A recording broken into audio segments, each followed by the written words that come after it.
వైద్య ఆరోగ్య శాఖలో అవినీతి తారాస్థాయికి చేరిపోయింది. విఘాది విభాగాధిపతి కనుసన్నల్లో యథేచ్ఛగా వసూళ్ల దందాకు తెరలేపారు. చిన్న స్థాయి సిబ్బంది నుంచి అధికారుల వరకు ఎవరికి తోచిన విధంగా వాళ్ళు పనికో ధర నిర్ణయించి డబ్బులు దండుకోవడం ఇక్కడ నిత్యకృత్యమైపోయింది. ఉద్యోగుల బదిలీలు, డిప్యుటేషన్లు, మెడికల్ లీవ్ మంజూరు అనంతరం తిరిగి విధుల్లోకి తీసుకోవడం, సర్వీస్ రిజిస్టర్ల నవీకరణ, ఇలా ఏ పని చేయాలన్నా అడిగినంత సంబంధిత అధికారులకు చెల్లించుకోవాల్సిందే.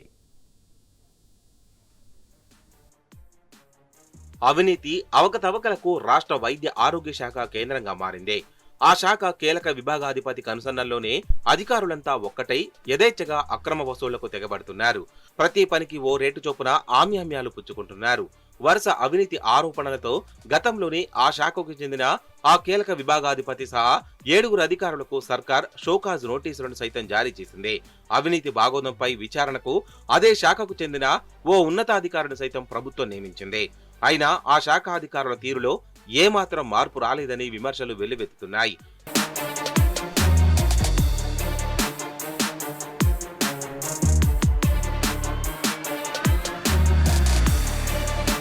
ప్రతి ఫైలుకు ఓ రేటు ఫిక్స్ చేసి సిబ్బంది నుంచి ముక్కుపిండి సదరు శాఖ అధికారులు నగదు వసూలు చేస్తున్నట్లు ఆరోపణలున్నాయి. ప్రమోషన్లకే లక్షల్లో వసూలు చేస్తున్నట్లు పలువురు వాపోతున్నారు. ఉద్యోగాల వార్షిక, స్పెషల్ గ్రేడ్ ఇంక్రిమెంట్లకు, కొత్తగా నియమించిన ఉద్యోగాల సర్వీస్ రెగ్యులరేషన్ వంటి చిన్న ఫైళ్లను సైతం నగదుకు ఆశపడి ఉద్దేశపూర్వకంగా క్లియర్ చేయడం లేదని ఆరోపణలున్నాయి.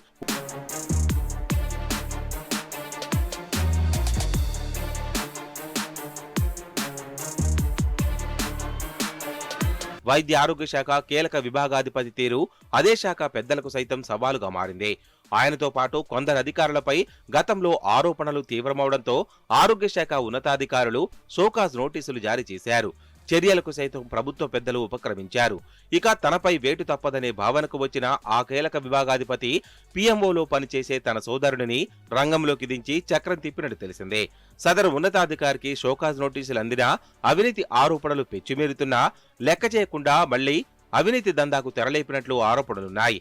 ఇక సదరు అవినీతి అధికారి తీరుపై ఆ శాఖలో పనిచేసే ఉన్నత స్థాయి అధికారులు సైతం పెదవి విరుస్తున్నారు. సదరు శాఖ కీలక విభాగాధిపతికి ఆరోగ్య శాఖ మంత్రి పేషీ కన్నా ఎక్కువ మంది అధికారులు ఉండడం సైతం హాట్ టాపిక్ గా మారింది. 2 ఓఎస్డీలు, 2 ఆఫీసు సూపరింటెండెంట్లు, మరో 2 సీనియర్ అసిస్టెంట్లు, 2 డిఈఓలు, 6 అటెండర్లు ఈ విభాగంలో పనిచేస్తున్నారు.